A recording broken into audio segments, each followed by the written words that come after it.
Flashback. আজকে সারাটা দিন ধরে ফেসবুকে একটা জিনিসই দেখতেছি, একটা ছেলে এবং একটা মেয়ে, আরেকটা মেয়ে এবং আপুটির হাজবেন্ডের সাথে সেই মেয়েটা আর কি ঘুরতে গিয়ে তার সাথে দেখা আর কি তাদের সঙ্গে, মানে এক কথায় হচ্ছে ভাইয়াটা পরকিয়া করতে গিয়ে ধরা পড়েছে আর কি। ওনাকে ভাইয়া বলতে আমার রুচিতে পারতেছে, তবে আর কি তাকে পরিচিত করার জন্য, মানে সম্বোধন করার জন্য বললাম আর কি। তো এই পরকিয়া আমাদের সমাজে এখন কি পরিমাণ ইফেক্ট ফেলছে সেটা আসলে মানে বোঝার কোনো উপায় নাই। ঘরে ঘরে মনে হচ্ছে যেন এই একটা সমস্যা তৈরি হয়ে গেছে। এই সমস্যা হয় কিভাবে আমি বুঝি না। আচ্ছা, এই যে একটা বিষ দানা যেটা ছোট থাকতে কেন আমরা শেষ করে দিই? একটা মানুষ বারবার বিলাপ করতেছে আল্লাহর গজব পড়বে, আল্লাহর গজব পড়বে তোর উপরে। ইস, মেয়েটার কষ্টটা দেখে আমার বুকটা ফেটে যাচ্ছে। মানে কি পরিমাণ কষ্ট পেলে একটা স্ত্রী তার স্বামীকে এই কথা বলতে পারে? কারণ ওই মেয়েটার জীবন হচ্ছে তার স্বামী, কিন্তু এমন একটা জায়গায় তাকে দাঁড় করাই দিছে, তাকে এখন বারবার বলতে হচ্ছে যে আল্লাহ তোর উপরে গজব ফেলুক।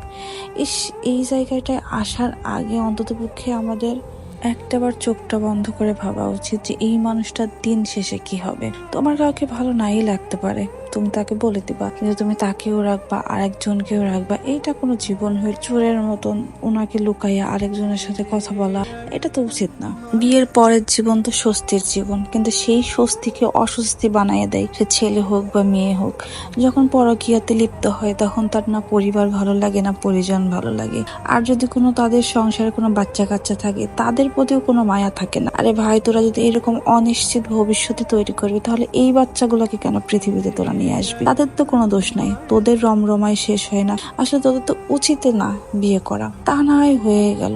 কিন্তু যখন আমরা এক প্রান্তের জন্য আরেক প্রান্ত থেকে ছেড়ে যাই, বা বউ চলে গেছে বা স্বামী চলে গেছে, ভাবতেই তো কেমন লাগে। এই মানুষগুলো জীবনে থাকবে না, আর এই মানুষগুলো ঠকাই গেল। আর জীবন এত এফোর্ট দেওয়ার পরেও যদি পরকিয়া করে, একে অপরের প্রতি কোনো কৃতজ্ঞতা না থাকে, ভালোবাসার অভিযোগ উঠায়, কি হইলো তাহলে? কি কারণে, আসলে কোন কমতির জন্য মানুষ পরকিয়া করে? এইটা আমার জানার খুব শখ। কি এমন কমতি হয় যেটার জন্য আরেকটা মানুষকে জীবনে নিয়ে আসা লাগে, তাও আবার চুপি চুপি, প্রকাশ্যে না? পরকীয়ার শাস্তি যদি একদম প্রকাশ্যে দেওয়া যাইতো তাহলে অন্তপক্ষে মানুষ ভয় পাইতো। আর এই পরকীয়ার জন্য দিন দিন মানুষের উপর থেকে বিশ্বাস উঠে যাচ্ছে, সম্পর্কের উপর থেকে বিশ্বাস উঠে যাচ্ছে। পরকীয়া যেন কত সহজ হয়ে গেছে, মানে বিয়ের থেকেও বেশি সহজ পরকীয়া হয়ে গেছে। আর এই পরকীয়া যেন জীবনে না আসে, তাই এই সম্পর্কটাকে সবার উচিত একদম মজবুত করে রাখা, যেন পরকীয়ার মতো জায়গাতে আমাদের কাউকে না দাঁড়াইতে হয়। সবাই সবার ভালোবাসার প্রতি, আমাদের জীবন সঙ্গীর প্রতি সবার সবার সবার উচিত এই পরকীয়া থেকে দূরে রাখা, সম্পর্কটাকে একদম আগলাই রাখা, যেন এইরকম কষ্ট কারো জীবনে না। পরকীয়ার খারাপ প্রভাব থেকে আল্লাহ আমাদের সবাইকে রক্ষা করুক। সবাই ভালো থাকবেন, আমাদের জন্য দোয়া করবেন। কে কোথা থেকে দেখছেন জানাবেন। আসসালামু আলাইকুম।